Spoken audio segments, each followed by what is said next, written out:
Soy Guillermo Sacomano, escritor, nací en 1948, escribo casi desde que tengo memoria.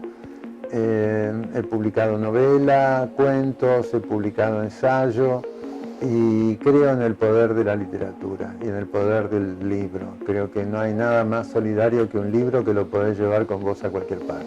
Estuve ahí.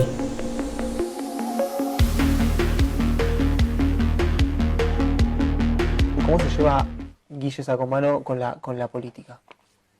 La política es un elemento que no puedo soslayar. Mi literatura de alguna manera es política. Yo creo que la literatura se plantee como realista o se plantee como literatura de ficción pura, de evasión o fantástica, también es decir, yo creo con David Viñas que los textos deben ser fechados. En la medida que son fechados hay que hacer una lectura histórica y política, tienen que ver con condicionamientos de la realidad.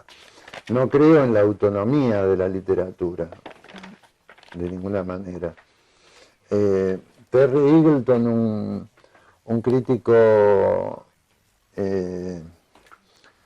irlandés creo que es, sostiene que la teoría literaria es teoría política. Desde ahí podés leer como se te ocurra, pero no podés piantar de lo político, de lo social te diría más que de lo político. Sea o no tu literatura social. Sí, se cumplió mejor dicho, en abril, un año de tu histórico, podríamos decir, tu histórico discurso de apertura en la Feria del Libro que hizo... Otra vez volvemos sobre eso. Que hizo mucho ruido, en donde vos nombraste varias de esas cuestiones y justamente agarraste y hablaste de esto de que bueno de que se escribe en soledad, pero no ajeno a las contradicciones de lo social, o de que nuestra literatura está asignada históricamente y constantemente por la violencia política. ¿Cómo entra en juego, por ejemplo, esa afirmación en el caso de la dictadura primero y de la recuperación de la democracia después? Mira, todavía estamos bajo efectos de la dictadura. Todavía hay represores que esperan condena, represores que se burlan de la prisión domiciliaria, casos por resolver, nietos por recuperar. Entonces, yo soy una generación que sobrevivió a la dictadura, con amigos muertos, amigos desaparecidos. No puedo eludir esa memoria, digamos. Yo tengo 75, o sea que tenía 20 y pico en tiempos de dictadura y de militancia en la facultad. No se puede apartar, no se puede, está grabada en la memoria. ¿Cómo crees que impactó esa transición de esa noche larga y oscura de la dictadura a la recuperación de la democracia en la literatura? Mira, yo creo que desde que se recuperó la democracia hasta ahora ha habido como un reverdecer de nuestra literatura. Hay distintas tendencias, distintas corrientes, pero si nosotros pensamos antes de la dictadura, yo que me formé entre mediados de los 60, 70, lo que se produjo en esa época de los 60, 70, había cantidad de editoriales. No nos olvidemos que Argentina era una potencia editorial para Latinoamérica. Nuestra industria editorial se vio afectada lógicamente por la dictadura. En esta época anterior a la dictadura te puedo decir que había unas cuantas editoriales chicas, además de las que hoy se llamarían majors, ¿no?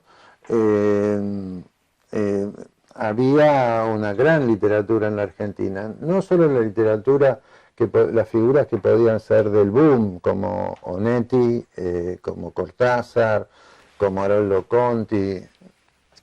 Había una gran literatura en nuestro país. Beatriz Guido, Marta Lynch, Liliana Hecker. Y después, cuando irrumpe la democracia, digamos, se produce un estallido otra vez de voces nuevas, voces jóvenes, y una manifestación de nuestra literatura que llega hasta hoy con las editoriales independientes y también en las majors, que tratan de captar a los autores que tuvieron alguna consagración a partir, o un número de lectores a partir de las editoriales independientes, ¿no? Es un fenómeno también que cuando aparece una piba o un pibe que es interesante a partir de las editoriales independientes, las grandes editoriales, Planeta o Random, tratan de absorberlos, de incorporarlos. Y en el caso de tu obra, que fue escrita, o sea, el grueso de tu obra que fue escrito en democracia, en relación a fue escrita también en dictadura. Lo sí, que pasa es que no había publicación. que no había publicado, exactamente. ¿Cómo crees que influye eso en tu obra o en parte? Mira, ahora se han publicado mis cuentos reunidos, que es un tocazo. Si los rastreas son del 80 y pico hasta hace un año, 2 años. A medida que yo tuve que hacer la selección, que me costó mucho, me ayudó bastante Paula Pérez Alonso, que es mi editora, que además es una gran escritora, en la selección. Pero a medida que yo iba seleccionando, me daba cuenta que mis textos o mis ficciones eran bastante sombrías. Y me resultaban sombrías y yo decía, pero este volumen es oscuro.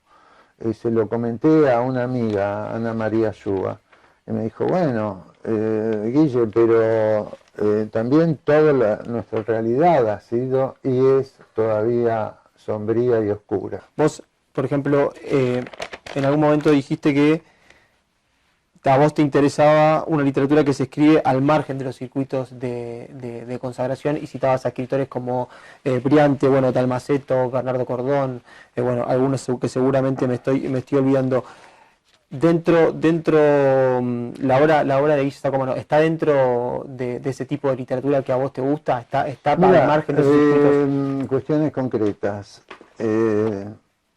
Dalmaceto fue para mí un hermano mayor y fue también un gran amigo. Y teníamos la costumbre de pasarnos los originales apenas terminábamos con el original de un libro, de cambiarlo, pasárnoslo. Y Dalmaceto en ese sentido tenía una puntería con sus marcas, ¿no? Las observaciones que podía hacerme, que obviamente redundaban a favor del libro.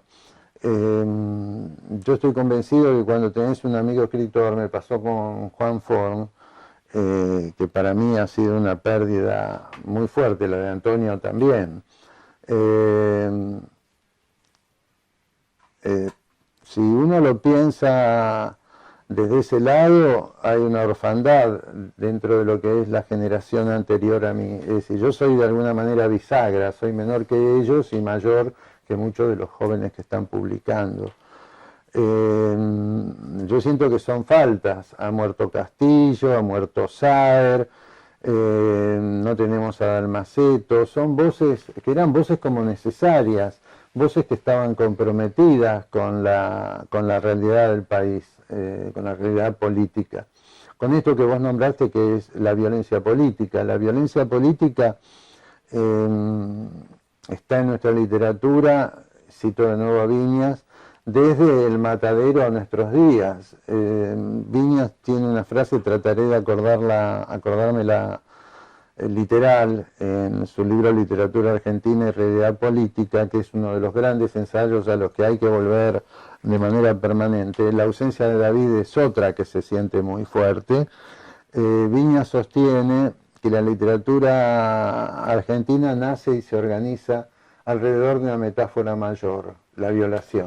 En referencia a este tipo de literatura a la que vos aludís, ¿quién hoy dentro de la literatura argentina, sacándote a vos, ocuparía o se acercaría a ese lugar y ese tipo de literatura que a vos te gusta? No me animo a hablar de la nueva literatura argentina. Te puedo hablar de algunas voces amigas, por ejemplo, Ángela Pradelli,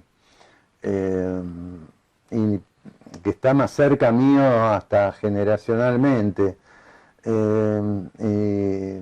no me animo a hablar mucho más porque siempre cuando uno menciona deja fuera a unos cuantos, ¿no?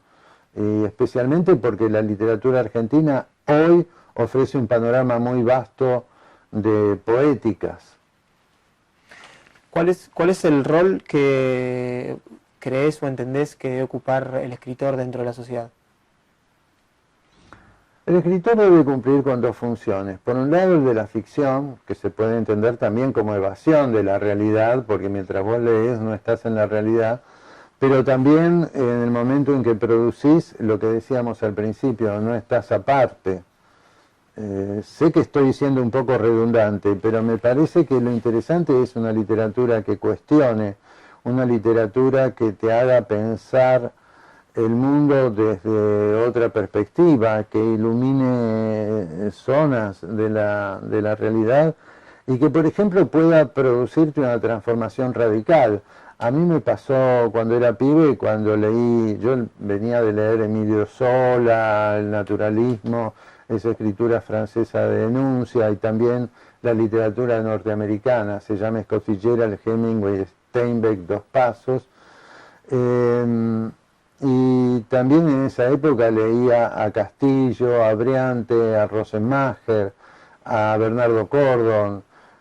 Esas son de alguna manera mis marcas. No sé si te estoy respondiendo o me fui para el lado de los tomates. No, sí, yo lo que te preguntaba recién es cuál era el rol más o menos que El ocupar. el rol del escritor es muy difícil de definir, porque esta es una tarea absolutamente solitaria, pero que por otro lado tiene que ver y se relaciona con el lector. A veces pensás imaginariamente en un lector. Cuando yo era pibe y leí El juguete rabioso, a mí me cambió, me hizo ver que se podía contar desde otro lugar, que se podía reflejar la realidad desde otras situaciones. Es decir, es una patada en nuestra historia literaria, Roberto Arlt. Creo que si hay dos marcas son Roberto Arlt por un lado y por el otro lado Borges, con todos los cuestionamientos que uno le puede formular a Borges desde lo político. Es decir, no podemos esquivar el almuerzo con Videla, ni podemos evitar un encuentro con Pinochet, una celebración de... Si bien después, a último momento, antes de la dictadura, toma conciencia del terror como se había vivido. Pienso también en esto que yo te decía al principio del retorno de la democracia y esos cambios políticos y culturales que en su momento fueron una especie de promesa, y en el retorno de muchos escritores, pero por ejemplo en el caso de escritores que vuelven al país y que se terminan de consolidar en los años siguientes, como Osvaldo Soriano, por ejemplo, que en su momento era un bestseller y que tenía otro tipo, quizás el rol antes de los escritores en términos de visibilidad a nivel de exposición e importancia dentro de la sociedad era otro, incluso desde la presencia en los medios de comunicación. Es un rol que me parece que de alguna forma fue cambiando y se fue transformando, y los escritores hoy ocupan un lugar mucho más secundario, que no sé si... Claro, porque la cultura es secundaria para los últimos gobiernos. La cultura ha sido postergada. Más allá de que puedas tener ejemplos como Horacio González o Juan Sasturán a cargo de la Biblioteca Nacional. Pero en general a los escritores los medios nos llaman para llenar espacio. Es decir, ¿qué podemos hacer con esto? Bueno, llamemos a un escritor a ver qué opina. A ver qué opina un escritor de tal ley o tal... proyecto constitucional o tal movida, de las cuales los escritores no estamos excluidos, pero ya te digo, en el momento en que uno escribe en soledad, uno escribe preguntándose. En mi caso yo creo que escribo para averiguar quién soy. Esto lo ves después cuando terminas un texto. O cuando te trabás. Es decir, creo que, como dije antes, es un trabajo, para mí la literatura es un trabajo, es un oficio, exige disciplina, como decía el Tano Balmacetto y algunos otros amigos, es un trabajo de culo en silla. Recién hablabas vos al principio del papel secundario que hoy ocupa la cultura dentro de la sociedad. A pesar de que también hay una efervescencia cultural, porque hay teatros independientes, hay cine independiente, nuestro cine ha tenido también un desarrollo en los últimos tiempos, y no me refiero a las películas importantes o taquilleras, me refiero a otro cine. Y yo lo que te quería preguntar es, en relación a los contextos sociales y económicos, ¿hay desarrollo posible sin, por ejemplo, literatura nacional? En principio, yo creo que la literatura es nacional, pero aspira también a una universalidad. Y el desarrollo es inevitable.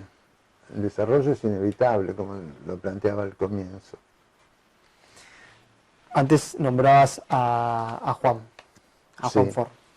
En los últimos 40 años, por suerte la literatura argentina tuvo muchos personajes destacados, pero en el caso de Juan, que fue un editor estrella, podríamos decir, en los 90 y que la descosió con... Que nos publicó a muchos que estábamos arrancando en los primeros años de democracia. Si yo ya bien tenía 2 novelas publicadas, en la medida que lo tuve como editor a Juan, siempre lo tuve como editor, un poco como lector. No hay que olvidar que Juan era un gran escritor y un gran estilista, y gran lector, un extraordinario lector, muy voraz, omnívoro, ¿no? Y que los dos compartíamos esta actitud, este comportamiento. Pero Juan, cuando arma Biblioteca del Sur, la arma en un momento que parecía que la literatura argentina estaba apagada. No estaba apagada. Juan edita a Fowell y a La Iseca, edita a Belgrano Rawson y edita a Rabanal, me edita a Fresán y me edita a mí. Entonces, conforma un principio de identidad con todas sus variaciones. ¿Qué lugar ocupa Juan Fort dentro de esa literatura postdictadura? Yo creo que cuando se lea el desarrollo de la literatura nacional creo que es desde los 90, acá la figura de Juan va a ser una figura como inexorable en términos de citarlo, de marcarlo, de que ocupa un primer plano y está vinculado. Volviendo a tu discurso, vos dijiste que no por todo lo que dijiste ese día tenías que ser pesimista y que conservabas todavía una esperanza. Sí, pero porque creo que uno debe continuar adelante, como decía John Berger, y yo lo cité, con la esperanza entre los dientes. Si uno escribe, no escribe solo para sí mismo, escribe con el propósito de ser leído, de compartir aquello que uno va elaborando, va componiendo. Si tomás un caso paradigmático, como puede ser Macedonio, o como puede ser todavía más grave en términos de concentración, como es Pessoa. Pessoa publicaba poemas, más allá de que en su diario El desasosiego se plantea como un ejercicio de mirarse hacia adentro todo el tiempo. Y en esa esperanza que vos citabas, decías que esa esperanza de alguna forma estaba depositada en las editoriales independientes, por ejemplo, y en las nuevas generaciones de escritores. ¿Cómo ves el panorama actual en ese sentido, en un contexto tan complicado? Insisto, no quiero hacer nombres, pero hay que esperar que todo esto se decante. La literatura, hay una frase de Coleridge que citaba Borges, la creación de una flor es una tarea de siglos. Entonces habrá que ver qué queda de todo esto. Yo creo que hay que bajar un poco las aspiraciones de trascendencia. Hoy pareciera que es más importante publicar que escribir. Entonces estamos jodidos si es esa. Teniendo en cuenta también, es inevitable y no se puede obviar el contexto actual, no solo el reciente, sino el de los últimos años, en el que la situación económica, social y política dificultan de alguna forma, por lo que hablábamos antes del precio de los libros, el acceso a la literatura. Es cada vez más restrictivo. Es cada vez más restrictivo. Es más restrictivo y además si tomamos en cuenta, primero la crisis del papel, que el papel está en manos monopólicas, son dos empresas las que manejan toda la industria del papel, la producción de papel. Y por otro lado, cuando lo trasladás a los libros, el precio de los libros es exorbitante. Y muchas veces una editorial te dice, mira, no te puedo publicar ahora porque no tengo papel. Y te estoy hablando de las editoriales grandes. Imagínate lo que significa obtener papel o conseguir papel para las editoriales chicas. Lo que intenté plantear en la Feria del Libro fue ni más ni menos que la materialidad del libro, cómo se llega al libro final. Y acá lo que conviene subrayar, y no solo porque uno pueda ser marxista, es que no hay afuera de la cultura de la plusvalía, no estamos afuera del capitalismo.